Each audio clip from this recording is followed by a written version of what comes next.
In the headlines, Britain's exit from the EU were expected to have negative repercussions for small countries like Dominica. The public sector encouraged to forge greater partnerships with the private sector, and Portsmouth's mayor on a mission to collect unpaid taxes from delinquent property owners. I am Andrea Lee with the Channel 5 News. Details after this.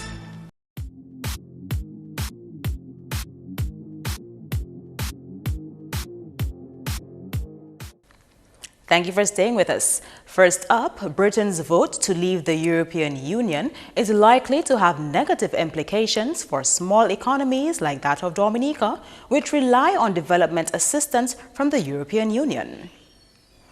The UK voted 52% to 48% to leave the EU, and David Cameron has announced he will step down as Prime Minister by October. Prime Minister Skerritt told MarpinNewsJune24th2k16 Friday the extent to which the European Union will be able to assist Dominica in its social and economic development will be affected.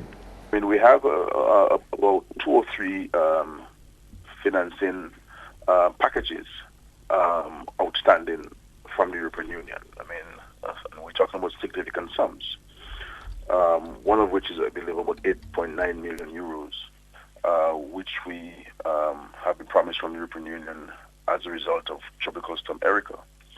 And the Cabinet had decided that 8.9 million euros would be used exclusively to continue improving farm access roads in Dominica. As you know, we have an existing contract of over 22 million or so dollars for about 10 or 12 feeder roads. And the other feeder roads that were not captured in this financing, the Cabinet had decided that we would use the 8.9 million euros to continue and to complete the rehabilitation of all feeder roads across Dominica. And there are also other budget support that are outstanding from the European Union. The focus now is expected to be on how the EU can restructure itself without Britain. The UK's decision is a major shock for the rest of the world. Foreign aid is a crucial component of Dominica's financing.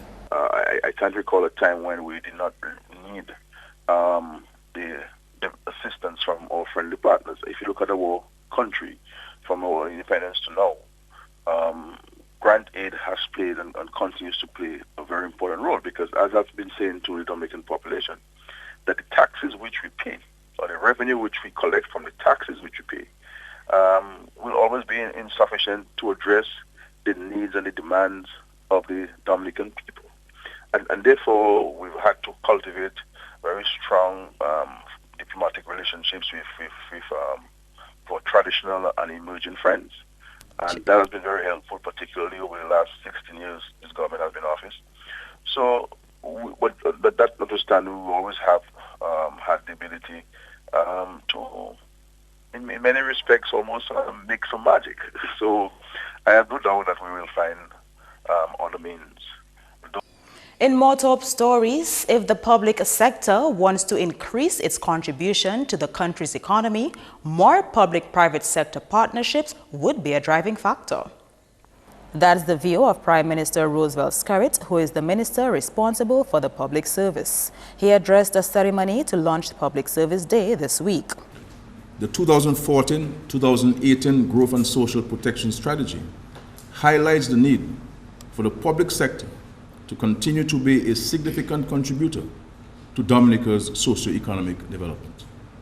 The strategy is to enhance the business and investment climate through the development and implementation of sustainable projects and programs. In this regard, harnessing the organs of public-private partnership and commitment towards excellence in service delivery are critical for successful advancement of the proposed initiatives. The public sector contributes about 20% of GDP every year. The Prime Minister also wants public servants to be reminded that there have been no job or salary cuts despite economic challenges. Persons in the public service should not take their employment for granted. In several sister states, retrenchment among public officers has been among options employed in grappling with the challenges of the global economic recession.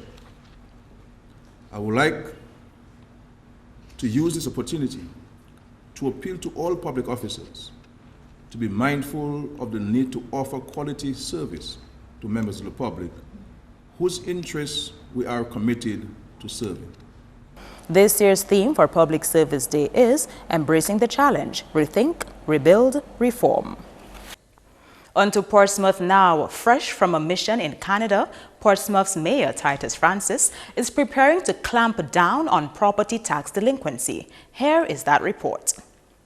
The Portsmouth Town Council is at a point where it is fed up with Portsmouth residents' reluctance to pay their land and house rates. After all, property tax is the primary source of funding for local government authorities. It's not just residents who are the guilty parties. Even business owners are being accused of the bad habit. His Worship Titus Francis, who was in Canada on council business, says stricter measures to get people to pay up are necessary. I just came from a 2-week study tour in Canada, Western Canada, which was looking at how the municipalities, let's say the city councils and village town councils operate.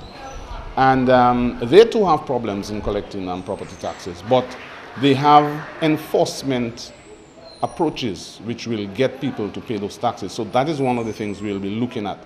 But we have placed on our next meeting's agenda a more aggressive, a more robust process of collecting taxes. The Portsmouth Town Council has been taking a soft approach, carrying out public outreach activities and sending out notices to encourage the public to pay taxes.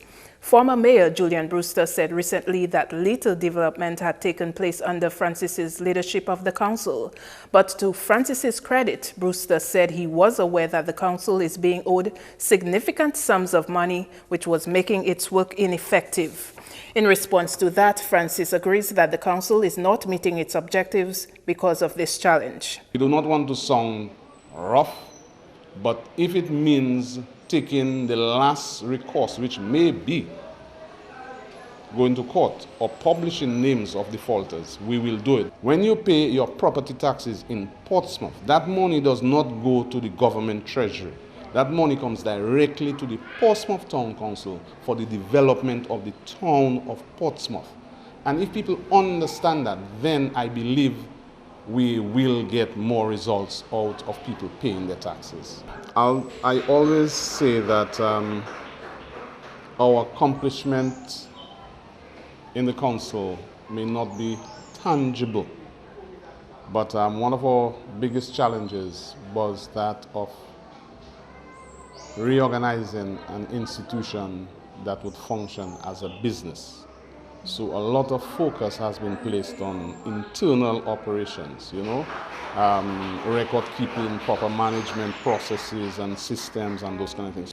Currently, Francis says they are in the process of preparing budget estimates. Construction of drains at Sikak, more street lamps and maintenance of roads are on their agenda. When Francis and his new team were inaugurated in October of 2014, the Prime Minister presented him with checks totaling $550,000 for projects in Portsmouth.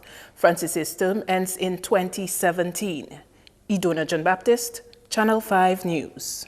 In other developments, a consultant with the Ministry of Education is calling on parents to play their role in reducing the rate of school dropouts. In March this year, former educator and Minister for Social Services, Gloria Shillingford, was tasked with the duty of researching the reason for the high number of children dropping out of primary and secondary schools. Shillingford says in her research thus far, parents have a significant role to play in whether or not their children stay in school. I think it is more a social problem than an education problem. I say that because one of the things that I have noticed as I go along and parental care, that is a major concern to me. I know to some of the schools. I say that also because as I spoke to some of the persons who are at risk of dropping out, and a few of the dropouts, you will hear the answer that the parents will say they cannot do anything about them, they just want to stop going to school. How can you not do something about a 13-year-old? The consultant has commended various institutions which have engaged parents in parenting classes as a means of addressing the situation. However, Shillingford noted that the problem does not lie solely at the feet of the parents. What I've also found out in the meantime, a number of the children at risk, some of them dropped out sometimes through violence, pregnancy, or just law breaking, or just feeling frustration because of certain things, not necessarily to deal with their education at school. Shillingford has a year in which to carry out her task and deliver her report to the government. After my first quarter of the assignment, I think that I'm well on the way to be able to give some advice both to the Ministry of Education and to the government of the Commonwealth of Dominica to ensure that our children stay at school. The important thing is having them stay at school, and I say that to them all the time. Despite whatever, stay at school. Nothing can beat a good education, and it is one of the things going to take us out of poverty. Work costing hundreds of thousands of dollars is ongoing in Maho to restore the Curry's Rest Road, which was washed away by floodwaters during Tropical Storm Erica. For the past two newscasts, we've been featuring some of the projects being undertaken in the Maho constituency. What we're trying to do right now is to construct a bridge, and that bridge in itself will ensure that we have access by way of vehicular traffic, so persons can move from one location to the next, to the homes. And higher up in this area, people have, of course, the holdings there also. So I'm indeed very happy, because I can recall 2 months ago, I met with the residents in Curry's Rest by way of a meeting and promised them that we're going to ensure that we construct a bridge, construct a retaining wall to ensure that the river in itself, the river bank itself can be protected, and the integrity of the work to be done can also be protected. So we're constructing a 30-meter wall from this location here all the way back to where the bridge is going to be built. And of course, as I've said before, we're going to ensure that we reinstate the road higher upstream. Following Erica, the river was diverted onto the original road, but it has since been placed back on its original path. The contract, which is about $400,000, was won by a local contractor from the Mao area. We had a transparent process where free persons, free contractors actually bidded for that project. And so Mr. Stuart Lammer actually won that contract. So we expect in the next 4 weeks thereabout to see a completion of that project. So I'm indeed very happy, because Erica struck well over 10 months, and persons have not been able to, to drive from this point where we are standing to the next point. And of course, I'm happy that we are doing that very important project now, and especially at a time when we are in the hurricane season. And we have also dredged a certain section of that river, which was indeed very critical. And so in the event that we were to have any heavy rainfall, I am much more comfortable now than I was a few months ago. Construction of the road will follow the completion of the bridge. The contract, which is about $400,000, was won by a local contractor from the Mao area. We had a transparent process where free persons, free contractors actually bidded for that project. And so Mr. Stuart Lammer actually won that contract. So we expect in the next 4 weeks thereabout to see a completion of that project. So I'm indeed very happy, because Erica struck well over 10 months, and persons have not been able to, to drive from this point where we are standing to the next point. And of course, I'm happy that we are doing that very important project now, and especially at a time when we are in the hurricane season, and we have also dredged a certain section of that river, which was indeed very critical. And so in the event that we were to have any heavy rainfall, I am much more comfortable now than I was a few months ago. Coming up, Tasia Flosak goes after her first regional title since winning Miss Dominica.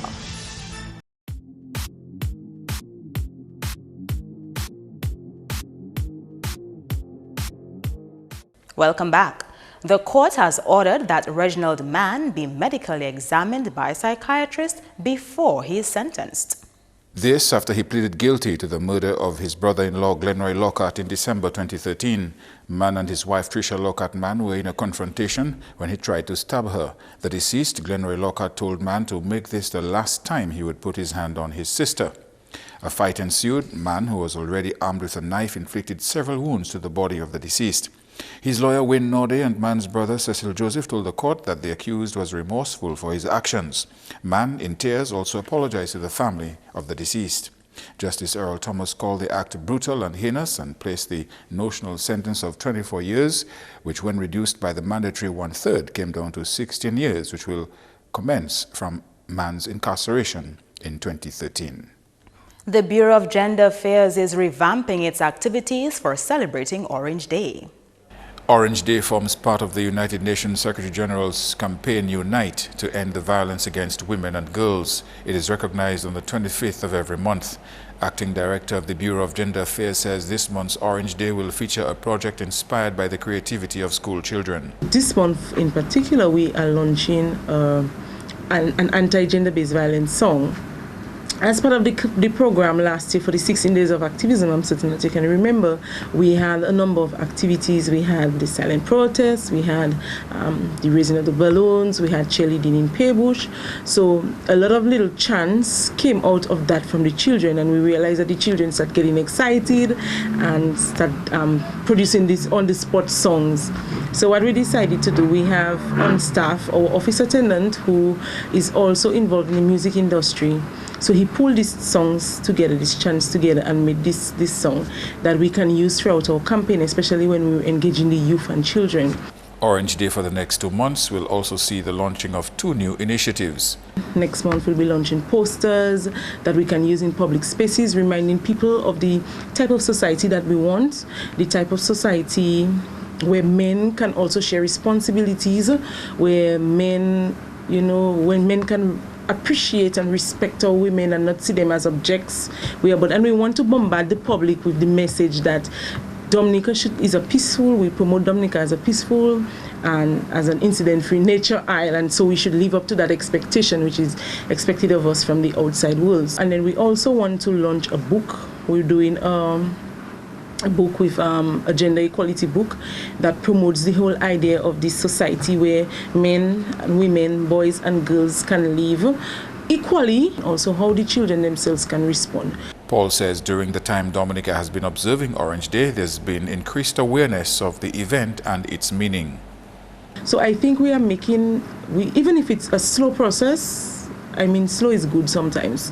The fact is that we are making progress, and we can see that people are more aware as to all of these observances and the implications of observing those days. Little by little, we are making inroads. It's slow, but it's coming. Because even when we notice more men coming into the bureau to seek services as well, we notice more men participating in our activities. We even have men that just asking, what's next? And Miss Dominica 2016, Tasia Flosak, has vowed to fully commit herself to building a resilient society when she returns from her regional pageants. In an interview with Channel 5 News ahead of her departure for St. Vincent, Miss Dominica 2016 said that though she was able to launch her platform and participate in developmental activities, preparation for her regional pageants affected her involvement in the various projects. Flosak says upon her return, she will focus on reaching families and societies in the rural areas, particularly in the Kainago territory. Because I have my roots there and I feel that, you know, this is really my home, I want to have an impact there as well. And so we are looking to launch a sexual awareness campaign. Actually, we want to focus on sexual abuse there because we're not going to hide this. It is something prevalent within the Kalinago territory. And so I have to meet with the minister when I come back, that's Honorable Cassius Daru, and just sit down and decide, you know, how it is we're going to spearhead this project. As you may have noticed, we've been doing things a bit closer to home, simply because it's just more efficient and because of time management and me having to be so many places before my regionals. Flosak says the health of the Dominican people is also something she hopes to focus on when she returns to the country. So hopefully when I come back, we're going to focus on some more health concerns. In fact, we are going to be working with the Roseau Health Center. Actually, I want to launch this project. It's called A Walk with Royalty. We're going to choose a segment of National Trail, do a walk, maybe have a picnic after, and just try our best to put a project together that can raise some funds for someone in need. In April, Flosak officially launched her platform, FIRES, that is, Families Influencing Resilient and Empowered Societies. She has also engaged young people in helping develop the Dominican society through her team dubbed Queen's Crew. I can do nothing without my team. They have been the foundation of this entire thing. They're the ones pulling all the strings behind the scenes. So if I need anything, then most likely I don't have to feel under pressure to do it myself. I know I have a team, and so they support me. But if you are one of those queens who enjoy doing, not just because you're a queen, but just because you're that type of person, you know, your image or your legacy should live on beyond the year, and that is what I'm aiming for. Flosak's first regional pageant is the Miss Carnival pageant in St. Vincent on 1st July. She will then go on to compete in the Miss JC's pageant in Antigua on 24th July and the Miss Caribbean Culture in Nevis on 1st August. That's news coming up. Indian Premier League lovers looking forward to a shortened version of the game. That and more in your sports highlights with Kenny Williams next.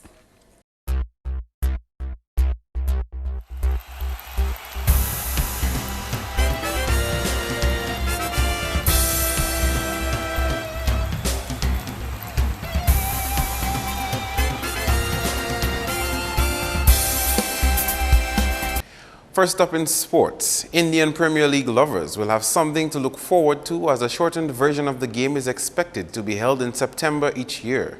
This according to BBC Sports. The Board of Control for Cricket in India, BCCI, has decided to hold a 2-week competition at the overseas venue. The 2020 tournament will host the 8 teams that already compete in the 7-week format in India. The competition will bridge the gap in India's international calendar following the discontinuation of the Champions League T20 last year. Staying with cricket, we can tell you that former Test wicket-keeper Courtney Brown replaced Clive Lloyd as West Indies chairman of selectors from Thursday.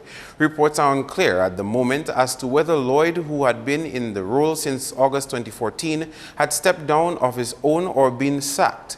Brown had been on the selection panel for over 5 years and was given a 2-year appointment as chairman. The WICB also announced that from October 1, Lloyd would move to a new role as special ambassador, in which he would be responsible for acting as a spokesperson for the board at special events. In basketball, there were wins for Intelco Security Raiders and Signman X-Men in the 2016 Flow DABA League on Thursday. Gavin Joseph was the star player for Raiders as he netted 20 points with 4 rebounds. Hilary Panther added 16, while Teddy Riviere and Kerwin Augustine chipped in with 15 apiece to help secure the win 98-65. In a losing effort, Lucian Samuel and Courtney Anselm added 19 for Justina Charles Thunderers. In Game 2, Signman X-Men defeated E.H. Charles Crossover 66-59. Meantime, in weekend basketball action, you can look out for matches between Eliminate Styrofoam PSS and Lady Panthers at Lindo Park at 7 and Signman X-Men versus Jays Limited Sonics at 9. Those matches are scheduled for Saturday. On Sunday, the action will be split at 2 venues. Paybush Snipers will have home advantage when they face Kelvedare Hurricanes at 6, to be followed by a face-off between Fashion Line Falcons and Eagles at 8. Meantime, at Trafalgar, Ronald Charles and Willie Barbershop All-Stars will play Tigers at 6, while at 8, United Insurance Sharks will take on Intelco Security Raiders. On to football now. Defending champions New India Goodwill Runners bounced back from their last defeat with a convincing victory over Wood City Strikers as action continued in the DFA Domlek Women's League on Thursday. The reigning champs crushed Wood City Strikers 6-0 at Benjamin's Park. Romelcia Phillip, Cassandra Del Sol, and Hannah Samuel scored 2 each as they edged one step closer to retaining the championship. Meantime, in a doubleheader at Newtown Playing Field, Dive Dominica Harlem United and Mausoka Strikettes played to a 2-2 draw in the first match. Lizanne Roach and Iverna Imbo scored for Harlem, with Hernica Samuel and Micheline Morgan netting for Soka Strikettes. In the second game, New Generation Sports Club edged out Bombers Starlights 1-0. Brittany Stout was the lone goal scorer. The league continues on Sunday when New India Goodwill Runners takes on New Generation SC at Newtown, while at Benjamin's Park it will be Mausoka Strikettes versus Wood City Strikers. Both matches kick off at 3. Meantime, in beach football action, Spartans and Lacroix will kick off Saturday's version of the Titiwi Beach Football Tournament at 5. On Sunday, Ghetto Youth All-Stars will come up against newcomers Signman Football Club from 3:30, followed by Party Team versus Arizona Boys at 5. In female sporting action, Paybush Primary knocked Pioneer Prep out of the Sports Division Swiss Embassy Netball Festival to secure 3rd place overall. Paybush beat Pioneer 18-14 in Friday's competition. Back with more football, well, the Digicel Kickstart Clinic had its final day on Thursday where the outstanding 12 were chosen, 4 more than were previously announced. Unfortunately, neither Perry Charles, Jemiah Timothy, nor Keanu Martin were selected, but the boys were grateful for the experience. Selectors found favor in 3 footballers from El Salvador, 2 from Trinidad, 1 Barbadian, 2 St. Lucians, 2 from Suriname, 1 Jamaican, and another from Haiti. Meantime, the Dominican players say despite their non-selection for the next round, they are in good spirits and are interested in participating again next year. Still with football, well, 3 matches are down for play in the Fast Cash Harlem Football League on the weekend. On Saturday at 6, Del Naje Quirkside will play Daddy Chess Bath Road Ambassadors, and at 8, Aeropost Dutch United against Malta India Icons. And on Sunday, it will be Burt Motors Young Stars doing battle with St. Mary's Corp Delton United at 6. In weekend sports, the Massac Court will see some ball-spiking action as the playoffs of the National Volleyball League continues on the weekend. On Saturday, the games serve off at 5:30 between Signman Celtics and MCCU Sunrise Women, followed by DB's Young Vest versus MCCU Sunrise Men Division 1 at 7:30. Meantime, on Sunday, Flow Strike Force and DB's Acers Women will start things off from 5:30, while at 7 it will be a clash between Flow Wolfpack and Breakers Men's Division 1. Finally, in sports, the Digicel Augustus Gregoire Premier Cricket League continues with 1 scheduled match. The Dubla and Marino Sports Club will be engaged in intense bat and ball action this weekend at Botanic Gardens. First knock is at 10 a.m. That's all the sports for now. I am Kenny Williams. Have yourself an awesome weekend.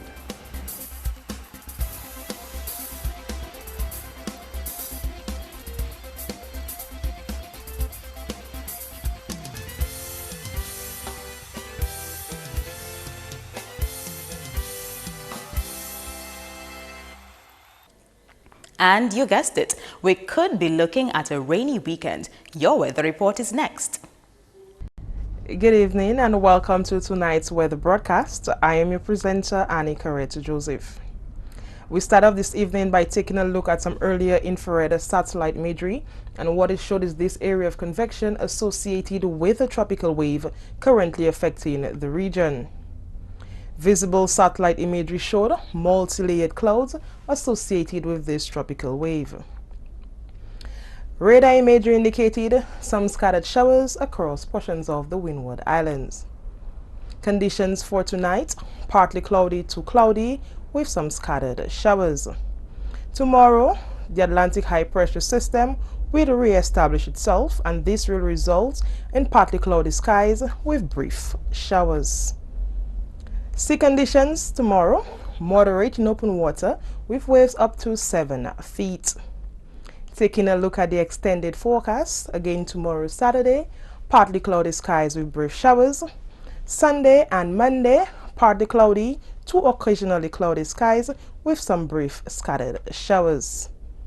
Across the region tomorrow, the Atlantic high pressure system will result in generally partly cloudy skies with brief showers. On the international scene, clear skies in New York, partly cloudy skies in Miami and Beijing, some relatively hot temperatures expected in Beijing. Some possible thunderstorms are also expected in London and Caracas. The sun will rise tomorrow at 5:37 a.m. and set at 6:39 p.m. For updated information, log on to our website at weather.gov.dm or call the weather hotline at 447-5555. Thank you for viewing and join us next time. Good night.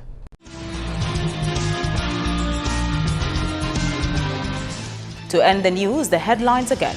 Britain's exit from the EU were expected to have negative repercussions for small countries like Dominica. The public sector encouraged to forge greater partnerships with the private sector. And Portsmouth's mayor on a mission to collect unpaid taxes from delinquent property owners. Feel free to contact us at news@MarpinNewsJune24th2k16. You can also access our past newscasts on our YouTube channel. On behalf of the entire production team, I am Andrea Lee, and to all our viewers around the world, thank you so much for watching. Have a wonderful weekend.